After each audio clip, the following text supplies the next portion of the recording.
오늘 말씀의 주제는 물 위로 오라입니다. 예수님이 예수님의 제자들이 예수님께서 물고기 2마리와 또 떡 5개로 5,000명을 먹이시는 놀라운 체험을 했어요. 여기서 5,000명이라는 숫자는 여자와 어린아이들 제외한 남자의 수만 5,000명입니다. 우리가 신앙생활하면 알 수 있지만 교회에도 남자보다 여자 수가 더 많죠. 믿음 생활 열심히 하는 사람들은 대부분 여자분들이 더 많은 것 같아요. 당시에도 보면 남자 수가 5,000이면 여자 수는 그보다 한 2배, 3배나 더 됐을 거예요. 그러면 또 아이들도 여자 한 분이 아이들 한둘 데리고 오면 그 숫자가 얼마예요? 2만 명이 넘는 사람들이에요. 2만 명이나 넘는 사람들을 예수님께서 먹이셨습니다. 한 어린이가 물고기 2마리와 보리떡 5덩이를 가져왔어요. 예수님이 축사하시고 사람들을 먹이시는데 2만 명이나 되는 사람들이 그 물고기 2마리와 떡 5덩이로 먹었어요. 먹고 난 다음에 12광줄이나 남는 놀라운 기적이 일어났습니다. 이것을 우리가 오병이어의 기적이라고 하죠. 그런데 이 놀라운 표적을 보고 사람들이 뭐라고 합니까? 예수님을 우리의 임금으로 모시자. 예수님을 임금으로 모시려고 한 이유가 뭐예요? 저분만 있으면 이제 먹고 살 걱정이 없겠구나라는 생각을 갖고 있는 것이에요.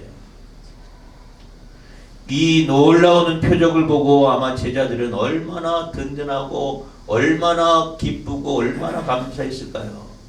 우리가 모시는 분이 저런 분이구나. 능력의 분이구나. 그런데 예수님께서 그들에게 전하셨던 말씀들은 뭐냐면 생명의 말씀이에요.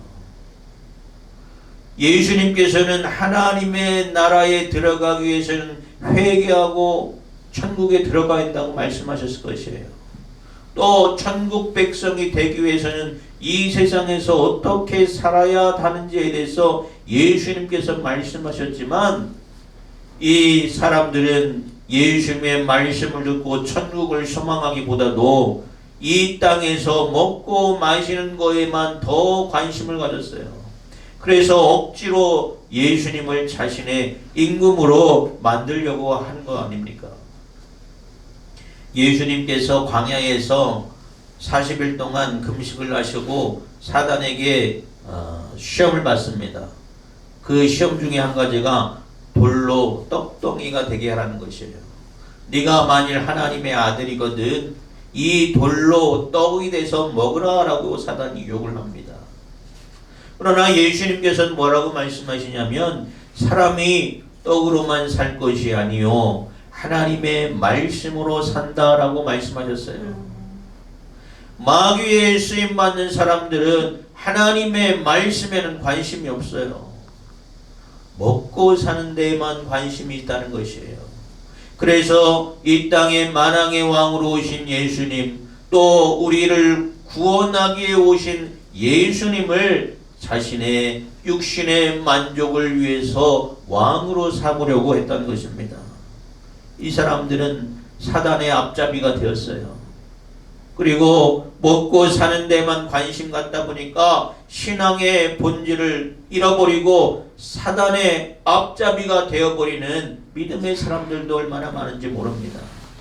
우리도 예수 믿으면서 믿음의 삶을 사는 것이 아니라 세상 사람들과 똑같이 먹고 마시는 것에만 정신 팔리다 보면 신앙의 본질을 잃어버려요.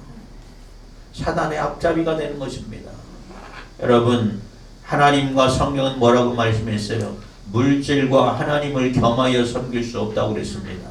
마태복음 6장 24절 말씀 보면 돈을 사랑함이 일만 악의 뿌리가 되나니 이것을 사모하는 자들이 미혹을 받아 믿음에서 떠나 많은 근심으로써 자기를 찔렀도다 라고 했어요.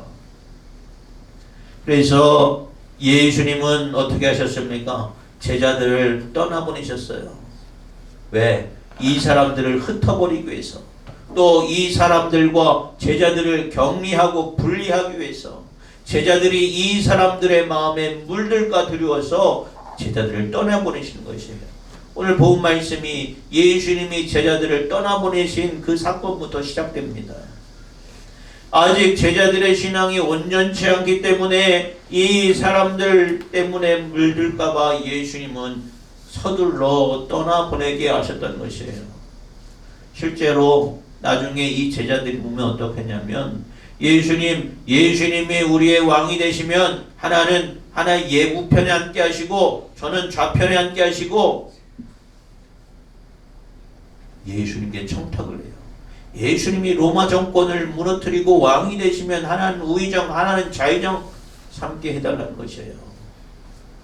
예수님이 이 세상에 오신 것은 이 수많은 영혼들을 구원하시기 위해서, 영적인 구원을 위해서 오셨는데, 이 사람들은 욕망에 휩싸여서 예수님이 왜 오셨는지, 우리가 왜 예수님을 믿어야 하는지 그 본질을 잃어버리게 된 것이에요. 예수님이 제자들을 보내셨습니다. 그리고 무리를 흩으셨어요. 그리고 예수님은 홀로 기도하러 산으로 올라가셨다고 그랬어요. 마태복음 6장 6절에 보면, 너는 기도할 때에 내 골방에 들어가 문을 닫고 은밀한 중에 계신 내 아버지께 기도하라. 은밀한 중에 보시는 내 아버지께서 갚으시리라 하고 말씀하고 있어요. 왜 골방에 들어가서 기도하라는 것이에요? 성부 하나님께 더 집중하기 위함이에요.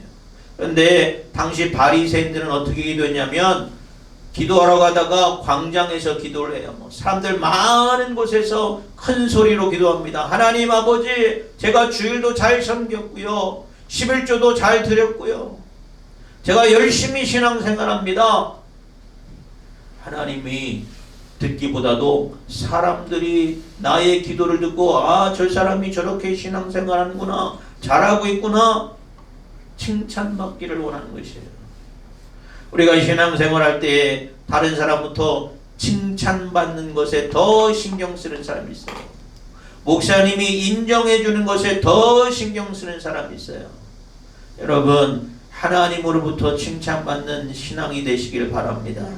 내가 은밀한 중에 헌신하고 봉사할 때에 하나님께서 알아주시고 천국의 상급에 쌓여가는 여러분의 믿음 되시기를 주님의 이름으로 축원합니다. 여러분, 사람들에게 칭찬받으면요, 그 상급이 그걸 끝나요. 하나님으로부터 칭찬받는 것에 더 기뻐하시고 또 그것을 추구할 수 있는 여러분의 신앙이 되기를 주님의 이름으로 축원합니다. 우리가 골방에서 기도해야 하는 것은 세상으로부터, 사람으로부터 간섭받지 않기 위함이에요.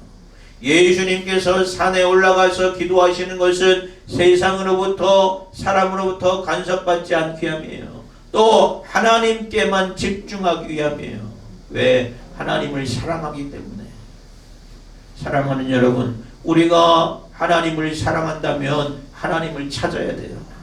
하나님을 만날 만한 일을 만들어야 됩니다. 말씀을 들으러 가고 기도를 하고 하나님을 만나서 하나님과 교제하는 삶을 살아야 돼요. 그것이 하나님을 사랑하는 성도의 삶이에요. 예수님께서 홀로 산에 올라가 있어서 사람들과 세상으로부터 간섭받지 않고 기도하기 위해서 올라가 있었어요. 우리의 개인적인 영성과 하나님과 친밀한 교제를 위해서 하나님께 나와 기도하고 하나님께 교제할 수 있는 여러분 되시기 바랍니다. 우리가 어디서 있든지, 내가 골방에 있든지 교회에 있든지 간에 어디서든지 하나님을 찾고 기도하면 하나님은 은밀한 중에 기도하는 그 작은 속삭임도 다 듣고 응답하여 주시는 줄 믿으시기 바랍니다. 이제 제자들이 예수님의 명령에 따라서 배를 타고 바다를 건너갑니다. 그런데 바다를 건너가다가 풍랑을 만나게 됐어요. 이 캄캄한 호수 가운데서 풍랑을 만났을 때에 배가 뒤집혀지지 않을까와 또 뒤집혀서 죽게 되지 않을까와 제자들은 두려움에 빠졌어요. 이 갈릴리 호수는 굉장히 넓습니다. 오죽했으면 호수라고 하지 않고 어떤 사람들은 바다라고 있어요. 갈릴리 바다라고 있어요. 길이가 20km나 되는 엄청난 호수의 넓이를 가지고 있어요. 그래서 이 끝에서 저쪽 끝을 보라보면 보이지 않을 정도예요. 그러니 사람들이 그 한가운데서 풍랑을 만나면 어떻게 할 수밖에 없어요. 여러분, 어부들이 왜 바다에서 죽습니까?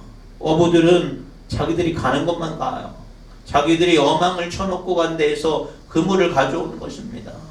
그런데 갑작스럽게 날씨 변동이 일어나서 북풍이 만나게 되면 아무리 베테랑이라고 해도 어부라 해도 어쩔 수 없는 것이에요. 예수님의 제자들은 어부 출신이 많아요. 그들이 풍랑을 만났을 때 얼마나 당황한 게 있어요. 좀 전까지만 해도 오병이어의 기적을 통해서 예수님으로 인해서 기세등등하고 또 예수님으로 인해서 기쁨과 은혜가 충만했던 이 제자들이 풍랑을 만나게 되자 두려움에 빠져요. 죽음의 공포에 빠져요. 어쩌면 제자들 중에 어떤 사람들은 아니 왜 예수님은 이 깊은 밤에 우리를 바다를 건너게 하셔서 우리가 이런 고난을 당하게 하는가 원망하는 사람도 있을지 모르겠어요. 예수를 믿는 우리에게도 이러한 인생의 풍랑이 올 때가 있습니다. 예수 믿다가 질병에 걸리고 또 사업하다가 망하게 되고 또 안타까운 사고로 인해서 가까운 가족을 잃을 경우에 그것이 우리의 인생의 풍랑이 될 때가 있어요. 극단적인 예지만 예전에 세월호 사건을 통해서 얼마나 많은 어린이들이 학생들이 죽음을 잃었습니까? 얼마 전에 이태원 사건도 그렇고요. 궁평 터널에서도 사건도 그렇고요. 아무런 죄도 없고 아무런 문제도 없었는데 사고를 통해서 목숨을 잃는 그런 일들이 많이 벌어지고 있어요. 그런 일들이 믿음의 사람들에게 벌어졌을 때에 정말로 상상할 수 없는 고통과 문제를 만나게 될 때가 있어요. 우리가 주변에 만약에 그러한 성도를 만난다면 어떻게 위로할 것이에요? 그럴 때 신앙을 가진 우리는 어떻게 대처할 수 있겠습니까? 예수를 믿으면 형통하고 복받을 줄 알았는데 예수 믿어도 별 수 없구나 하는 사람들이 있을 수도 있어요.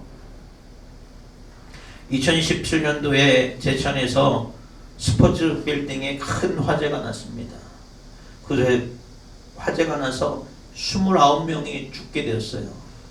그런데 그 사망자 중에는 감리교 교인들도 있었어요. 그 교인들은 어떤 교인들이냐면 교회에서 봉사를 하다가 우리가 수요일마다 우리가 반찬 봉사를 하는데 반찬 봉사를 했어요. 반찬 봉사를 하고 땀 흘린 땀을 씻으려고 목욕탕에 갔다가 변을 당한 것이에요. 여러분 그 교회가 얼마나 큰 환란에 빠졌어요. 아니 하나님의 일을 하다가 하나님께 충성하다가 변을 당한 거 아니에요. 그 목사님도 그렇고 그 교인들도 그렇고 그 유족들도 그렇고 정말로 상상할 수 없는 고통과 환란을 당했어요. 그런데 2017년도에 그 사건이 일어나고 많은 목사님들이 거기 목사님들 저 목사님 어떻게 목회를 할까?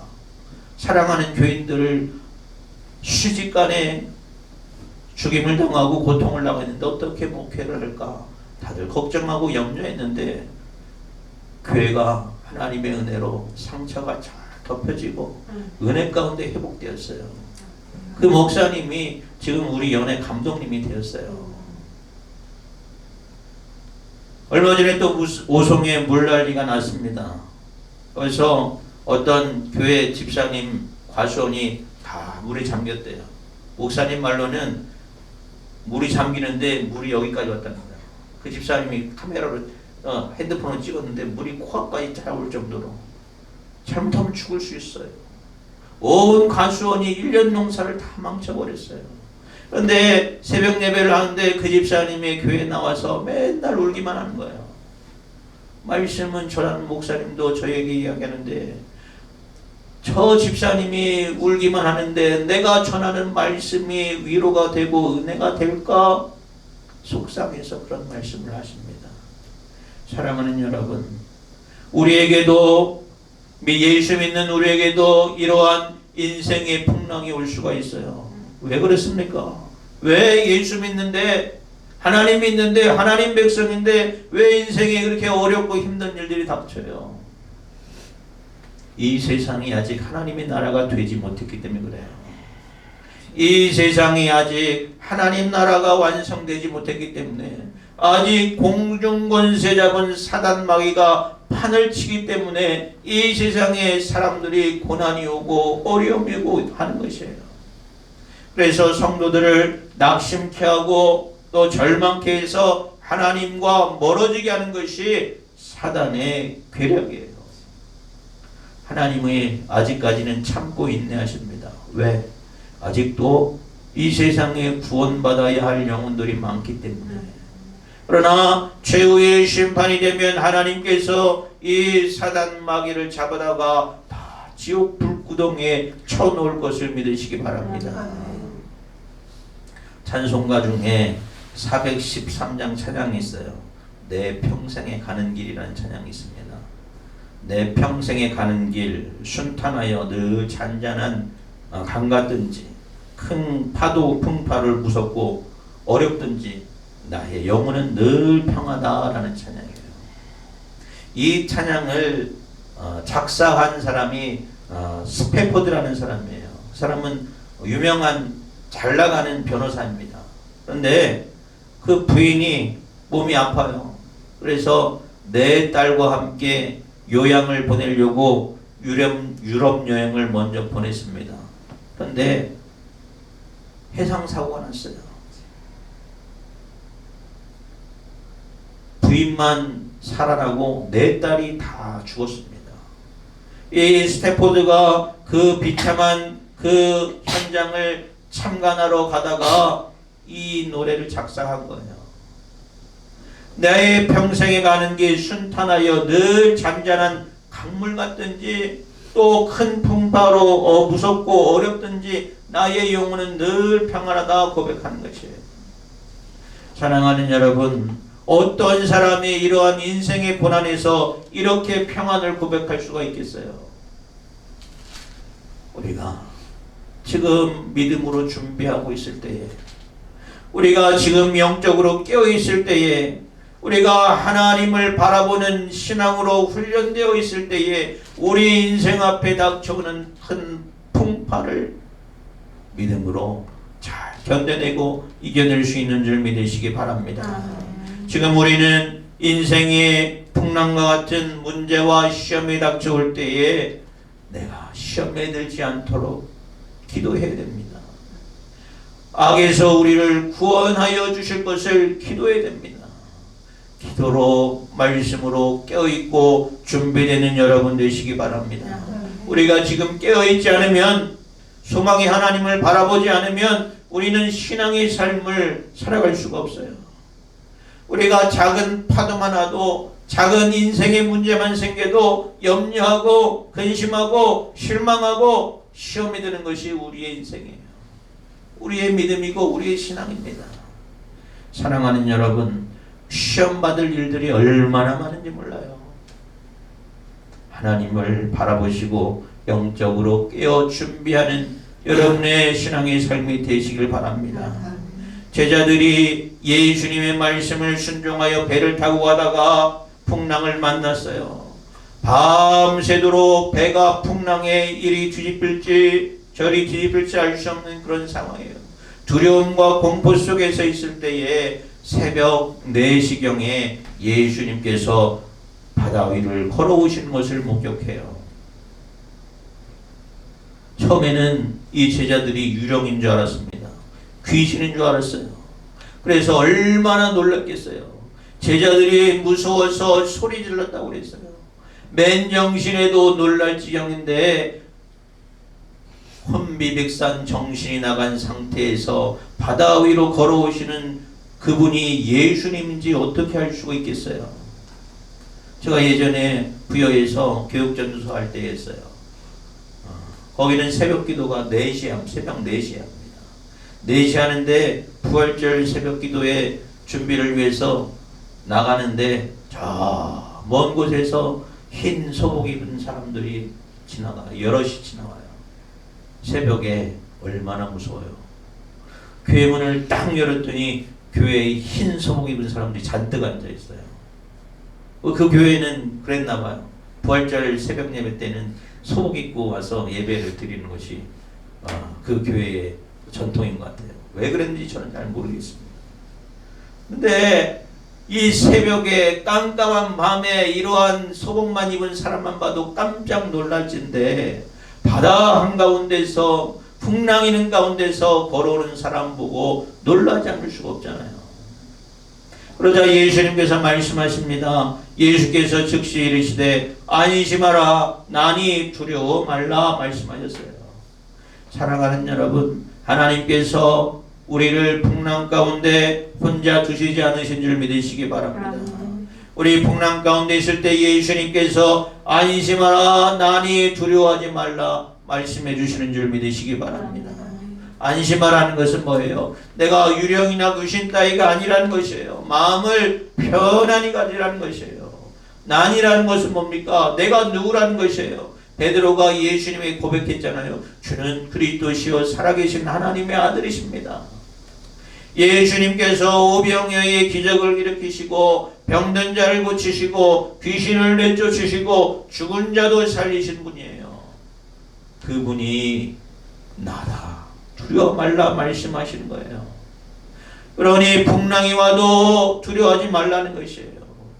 사랑하는 여러분, 우리는 예수 그리스도를 인하여 어떠한 삶의 처지와 형편에 놓여있던 이간이 안심하고 두려워하지 않는 여러분 되시기를 주님의 이름으로 축원합니다. 예수님께서 두려움에 빠져있는 이 제자들을 잊지 않고 찾아오셔서 위로하시고 격려해 주신 것처럼 우리에게도 함께 하심을 믿는 여러분 되시기 바랍니다. 구약 성경에 보면 다니엘과 세 친구 이야기가 나오잖아요. 그들이 풀무불 하나님을 믿다가 풀무불에 던져지고 사자굴에 던져져도 그들은 두려워하지 않았어요. 왜 그렇습니까? 하나님이 함께 하심을 믿기 때문에.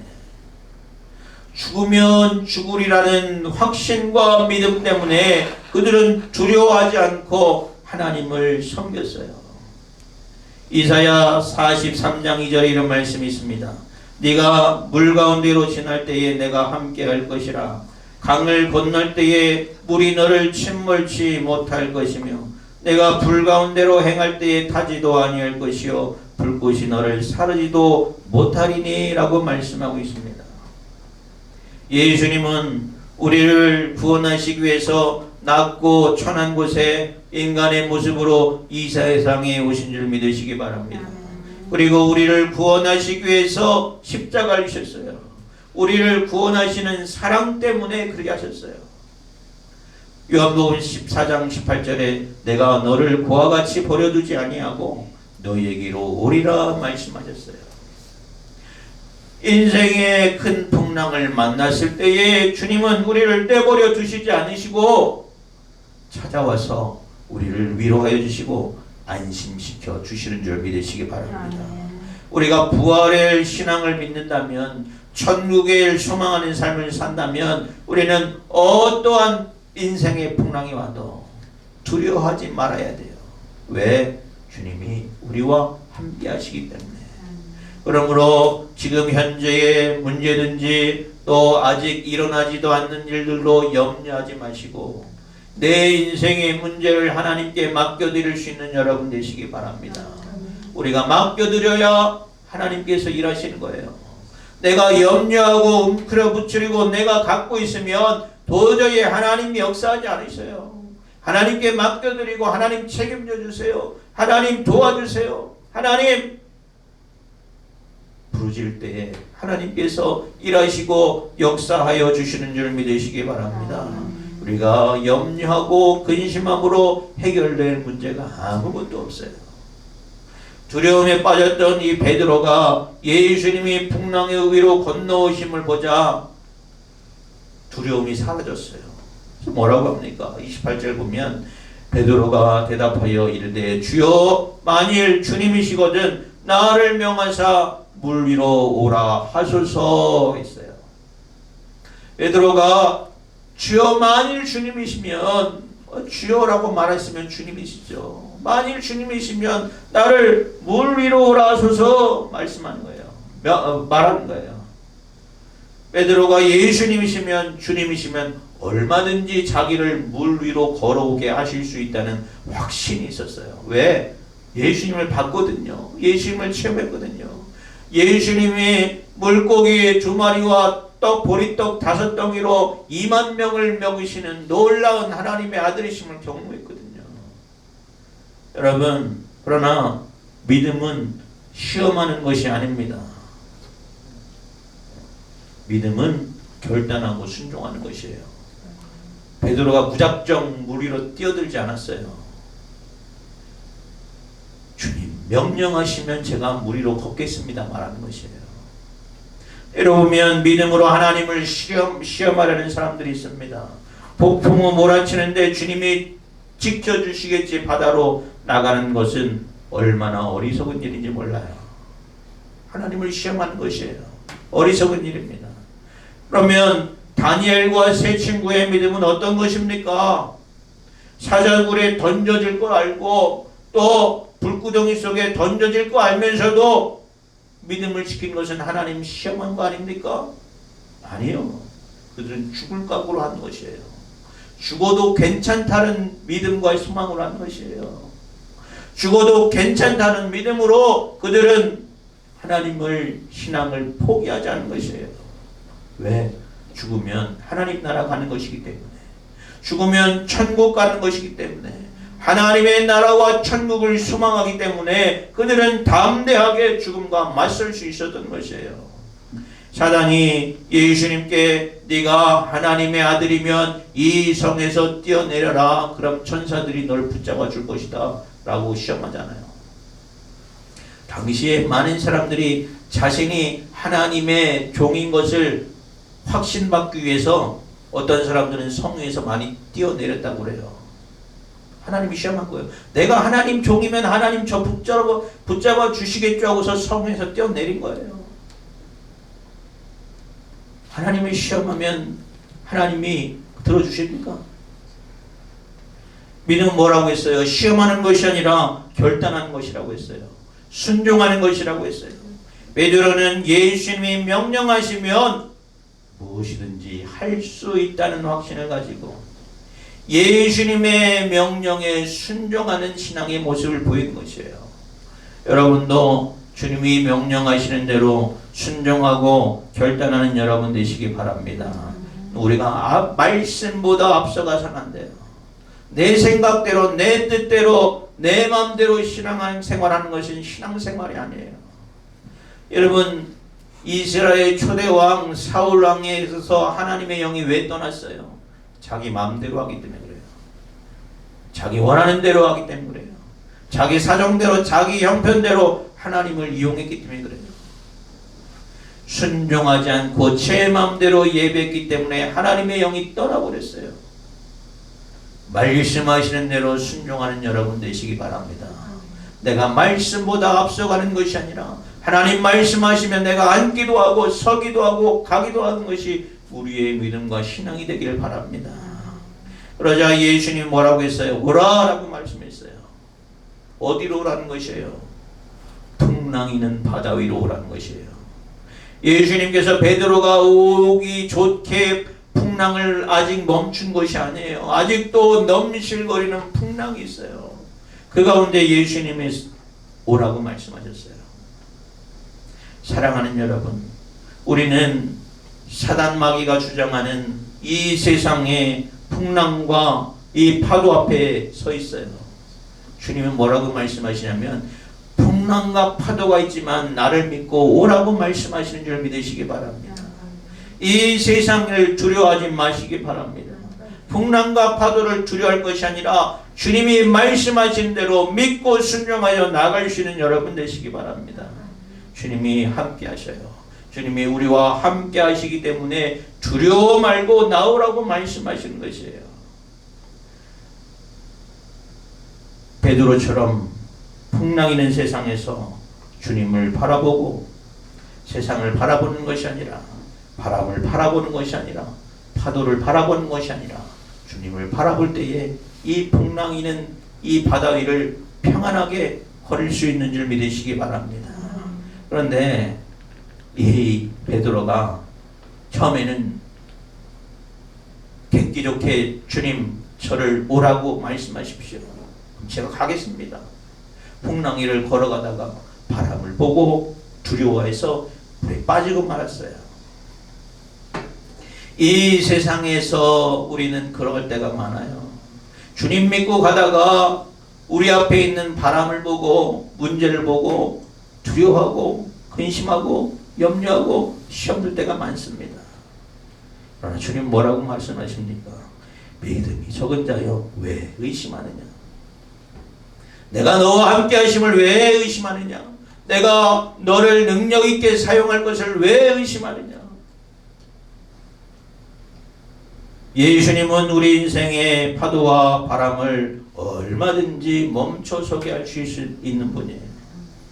풍랑에서도 우리를 얼마든지 목적지까지 도달하게 하실 수 있는 분이에요. 또 주님이 명령하시면 얼마든지 풍랑과 파도를 건너오게 하실 수 있는 분이에요. 오늘 본 말씀에 보면 예수님이 제자들의 탄배에 오르니 바람이 그쳤더라 라고 말씀하고 있어요. 여러분, 주님을 여러분의 인생의 주인으로 모셔드릴 수 있는 여러분 되시기 바랍니다. 주님을 여러분의 주인으로 모셔드릴 수 있는 여러분 되시기 바랍니다. 내가 내 인생의 주인이 아니라 하나님이 내 인생의 주인이 되셔서 그분을 나의 주인으로 모셔드릴 때에 우리 인생 가운데 있는 풍랑도 잠잠케 되는 줄 믿으시기 바랍니다.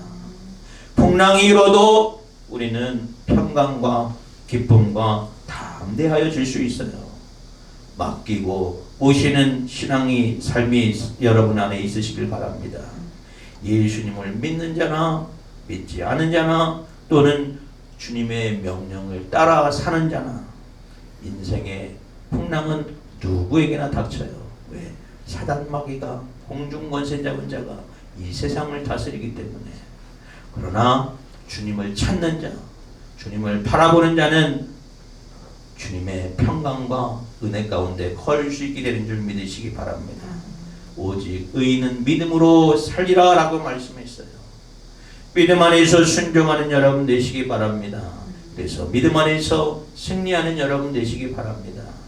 두려움을 떨쳐버리고 우리와 함께 가시는 주님으로 인하여 하나님으로 인하여 늘 날마다 승리할 수 있는 여러분의 귀한 삶이 되시기를 주님의 이름으로 축원합니다.